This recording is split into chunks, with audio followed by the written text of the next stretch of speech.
Someone's lipstick is on it. See? It's your one. What? It's not my lipstick. It's not my one. It's not my lipstick.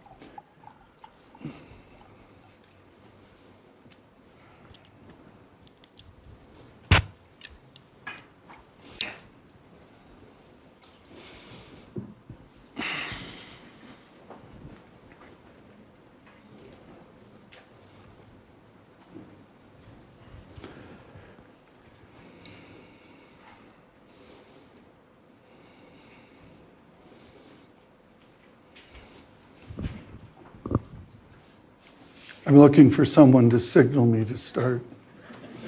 Jerry, do you want to have signal me to start? Because we're in media. There you go. Lucy, okay? And we welcome all of you to a hugely anticipated panel. I can't say enough about that. In my years of doing this, there have literally only been 4 or 5 panels.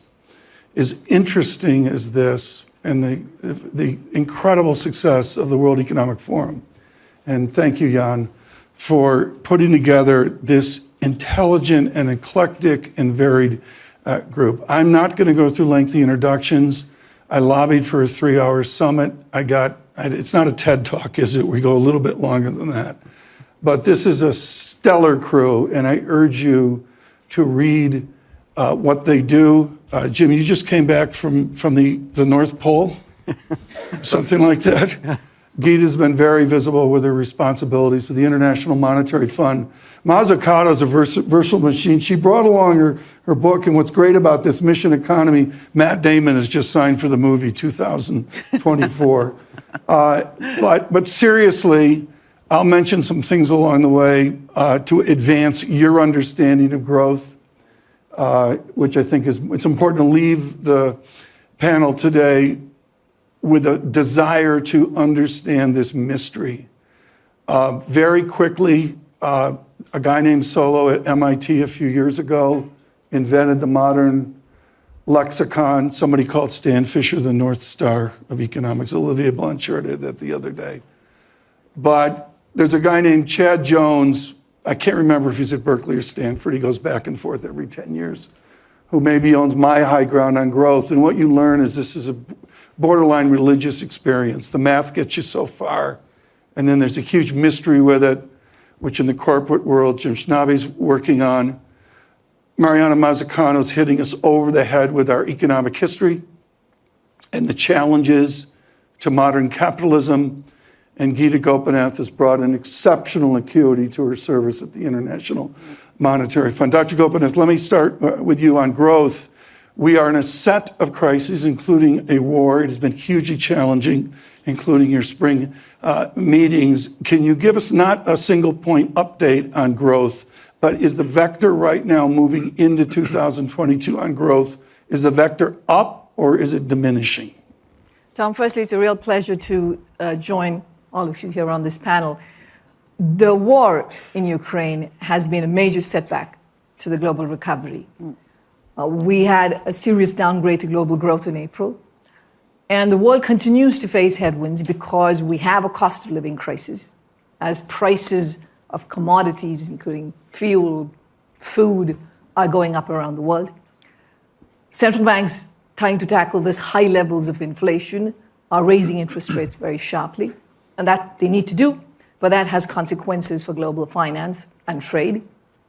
China is also slowing because of the new waves of infections that are hitting their population and the lockdowns that go along with it, the weaknesses in the real estate sector.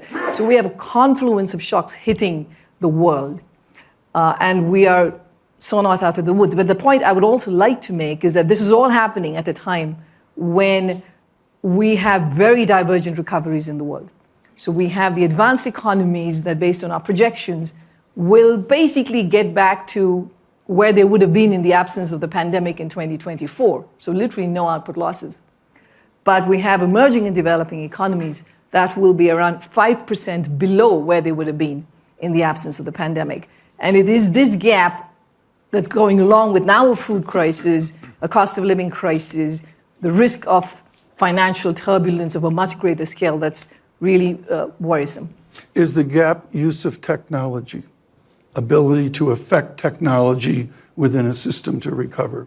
The haves have the technology, and the have-nots don't have the technology. It's a combination. So there's always been a gap in access to technologies. There's a gap in access to digital infrastructure, which has been crucial during the pandemic, because if you didn't have the right digital infrastructure, then remote working and remote learning was not an option. But also the lack of access to finance, the ability not being able to do the kind of fiscal support that one needs to do is also a major issue. And I would also add that when it came to solving the pandemic, which required getting vaccines everywhere and tests everywhere, the world failed in making that happen. And that is still unfinished business that needs to be done. The New York Times this morning, in New York City, roughly 1/3 of renters are severely rent burdened, meaning they spend more than 50% of their income on rent. That according to Mayor Adams in New York City this week. I heard the same thing from the former Prime Minister of Ireland on his Dublin today. Marina, please fold into us our fractured growth amid these crises, buttressed up against the labor model you study. And I don't think the labor model's within those algebraic equations of growth, is it? Well, the fact that you just talked about from the Financial Times, I think, is one of the many symptoms of the kind of growth we have, right? You can have different types of growth. Just break down GDP, which we know is not a perfect indicator, but you can use that indicator to even look at whether economies are growing through investment-led growth, C plus I plus G plus X minus M, consumption-led growth. And what we have in many countries is that we have growth that is private debt-fueled consumption-led growth. So the ratio of private debt, we always obsess about public debt, private debt to disposable income is back at a level very close to what it was just before the financial crisis. And guess what caused the financial crisis? That. You'd think we'd all be talking about it. It's hidden. It's not talked about even in election manifestos in terms of what to do to make sure that the bubble won't burst again and how to become resilient. We use this word resiliency, for example, with climate. We're not using it again in terms of making sure that people's incomes are growing. Real wages have not been growing for the last 30 years. Even during the COVID-19 recovery, we had, for example, loans being given out to small companies, to people, help to buy schemes. I'm talking mainly here about the West. That's not necessarily what you want to do, just pile on even more debt. So I think really for this conversation, the question is how can we have investment-led growth and have that investment directed towards the biggest problems of our time, the digital divide, pollution, weak health systems. You just talked about the vaccine. The reason we have vaccine inequity is not due to some sort of deterministic force. We have made really bad decisions in terms of how to govern our innovation systems. So the mission is not the vaccine. The mission is to vaccinate everybody in the world. Currently, we have what Dr. Tedros, the head of the World Health Organization, calls vaccine apartheid. It doesn't have to be that way. Why do we continue to allow patents, intellectual property rights, to be used as basically value extraction tools? Patents should be narrow, they should be weak, and they should be more downstream than they currently are. And we've allowed the patent system to basically allow, the value that is coming out of what is really a collective investment effort to be siphoned off by a few companies. Which institutions do you look to provide a cohesive response to assist in all these social needs? As Dr. Bremer would say, it's every nation for itself. Which institution do you look for to begin to lead us towards a more productive innovation? Well, we definitely need multilateral institutions, but as you know, because we've done a lot of interviews, never live though, this is wonderful to actually see each other live, is I think we need the state and states to really rethink their role. They shouldn't be there as just fixing different types of market failures, because then they will always be kind of too little too late. Actually actively co-creating and co-shaping our economy requires a very different type of tool. So in terms of innovation, for example, everything in our iPhone that makes it smart and not stupid was actually state funded, the internet, GPS, touchscreen, Siri, but then we didn't manage to govern that system to make sure it actually, is really benefiting people. So today, as Shoshana Zuboff says, you think you're searching Google for free, well, Google's searching you for free. That shouldn't be seen as an ex post thought through regulation. We can think about those things ex ante in terms of how we govern co-investment, through conditionalities, and that kind of shaping towards a direction. Jim instead of Stabe, fixing. the Paris Accord is maybe a primal scream of corporations to say we're going to do it, or we're going to do it micro because macro institutions won't work. You have, within the corporate architecture of SAP, onto Siemens and Maersk as well, you've tried to find solutions for this through incentives to get it jump-started. What do we need to do now to jump-start a new growth? Well, I do believe that while now this Davos and the time we live in is time of uncertainty, the goal of the decade is still the same. We need to decarbonize all of the value chains in which we operate. And so in that sense, while in the short run we have uncertainty, if we keep that goal in focus, we don't need to be that uncertain. Now, what does it take to get there? First of all, I agree that policymakers actually create frameworks for business to operate. And the most, let's say, sharp knife in the arsenal of policymakers when it comes to decarbonization is to put a global price on CO2. And with that, you incentivize the right behavior of any business. But the good news is that we are actually at a point in history where the technologies necessary to decarbonize all of these value chains, and I argue all of them, and I've tried a very difficult one of them, we can talk about that later. Those technologies are there, and they are getting to a price point where it is becoming good business to decarbonize. So my answer to the growth opportunity is that we need to dramatically accelerate the investments in decarbonizing all of the critical infrastructures. This is the energy systems, these are the food systems, the transportation systems, the healthcare systems. We can make them more affordable and we can decarbonize them. And that, in my mind, is the biggest growth opportunity. And I'm convinced that those companies who take the lead in driving that through innovation, reskilling their workforce, and engaging in global cooperation, those will be the winners when we come out of this phase. Then how to adapt to crisis? I looked at Newcastle Coal the other day, Northern Australia. It's not even a standard deviation study. It's a moonshot of price of coal, straight up, amid the crises we're in right now, where it is every nation for itself. Within these crises, how do we come out of it where price can assist us to a better growth? Well, a higher price on coal and oil is a good incentive to rethink the supply chain. Not if you provide the coal or you provide the oil, but if you consume it. And so it suddenly becomes a very good business case to actually think about Do you think we'll have a seismic change here where finally corporations will be incentivized? I think that we're already at a stage where major corporations invest in this because they can see that it will make them more competitive. We have this wrong assumption and mindset that decarbonization is something philanthropic, you like green or you don't like green. This is the best business opportunity we ever had. My example is from Maersk. Maersk is the largest container shipping company in the world. In 2018, we decided to decarbonize shipping, zero carbon shipping. We had no idea how to do it at the time. Only 3 years later, we now know exactly how to do it. We ordered the first 12 vessels, and we are going to use power to X, which is the conversion of green electricity to green fuels. And my prediction is that the demand for green fuel is going to be dramatically higher than the supply over the next 10 to 15 years as companies go down this path. And that sounds, in my business ears, like a great business opportunity. If demand is higher than supply, normally there's a great opportunity for anyone. Well, this is really important, Gita, in that these are rich people's problems. And the answer is you have a charge with the managing director to look at everyone else. How do we transport these incentives, a marginal investment, to the nations that don't have the advantages of Maersk or any other company? No, firstly, I would say that we're at a point where all countries in the world, regardless of their level of income at this point, recognize the importance of addressing climate change. Now, in some parts of the world, like in Africa, in sub-Saharan Africa, it's about climate adaptation rather than climate mitigation.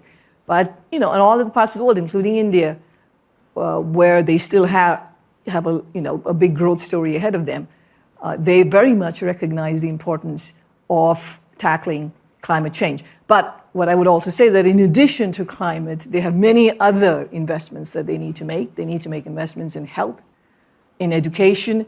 I mean, I just want to point out that the pandemic has been terrible for learning. We've had 2 years, 2020 and 2021, but 1.6 billion children have lost school time. And this is the cohort that will make up about 40% of the labor force, past the middle of the century. So there's no, we can do all the investments we want in our physical infrastructure, but we don't have the human capital and the skills to work with it. We won't get the growth that we need. So I think that's another area where big investments are needed.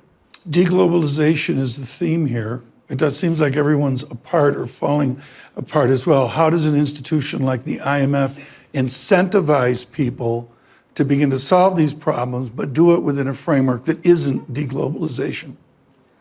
So firstly, I think it's important to recognize that every country in the world has benefited from the integration that we have seen. Now, yes, there are segments of and communities within countries that have been negatively impacted by the kind of integration that we have seen. But when you look at the country as a whole, in terms of the cost of living, in terms of those who work in export sectors making much higher wages than those that work in mostly domestically oriented sectors, it has been a plus for the world as a whole. We were able to bring more than 1 billion people out of extreme poverty over the last 3 decades. So there have been many positives that have come with global integration. Now, yes, it's not perfect. We need to have a lot more that fixes, a lot more to fix the system. We need to clearly build resilience in our supply chains, security that we need in terms of our sources of supply, and also with the domestic policies at home in terms of how we help the people who are left behind. So there's a lot that needs to be done. But I'll just make a couple of points, which is what people don't realize is that while, yes, there's been a lot of integration, around 85% of inputs that companies buy are brought from other domestic companies.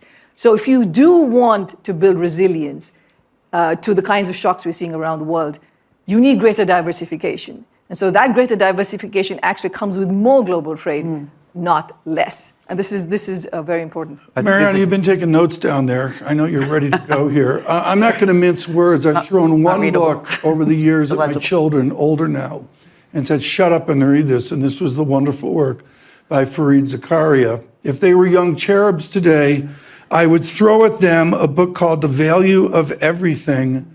In the first 6 or 7 chapters, Professor Mazzucato walks through how we got here.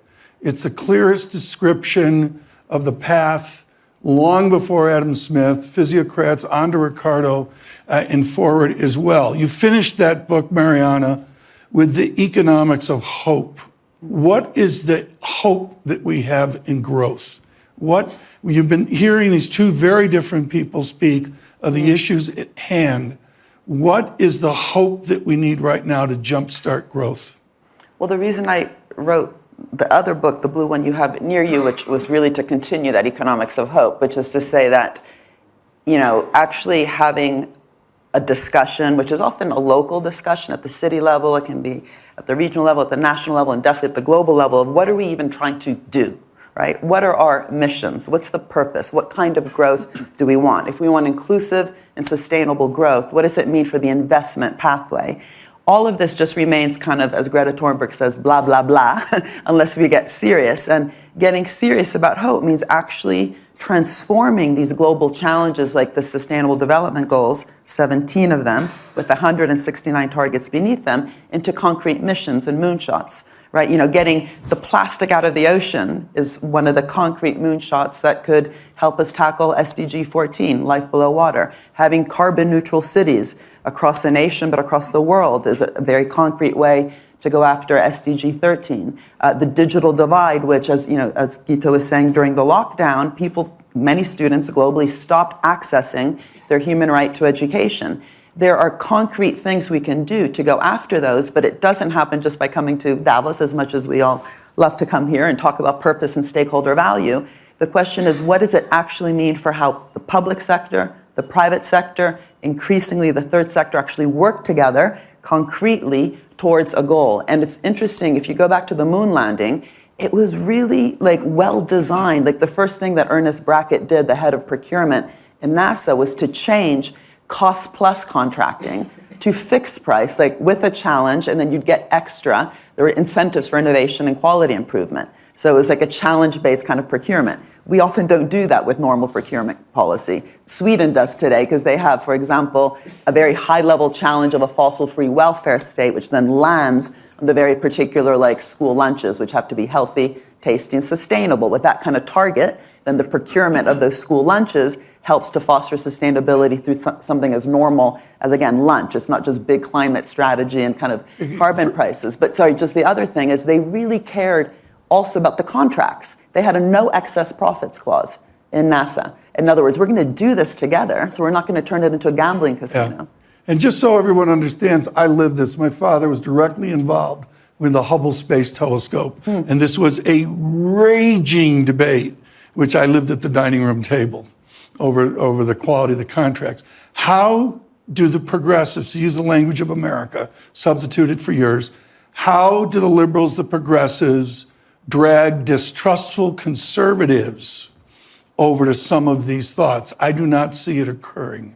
Well, my experience, at least, in going to the US also to talk about the other book, The Entrepreneurial State, was that it was actually a thesis that was equally appealing, if you want, to Republicans and Democrats, because the idea of also stop wasting money on policies that don't work, because you both talked about incentives, but sometimes policies that are geared around incentives really just increase profits and not investment. I've seen this in my own area of economics innovation policy. Many R&D tax credits, if they're badly devised, they're meant to sort of incentivize innovation, and they're simply increasing the profits of companies, but not actually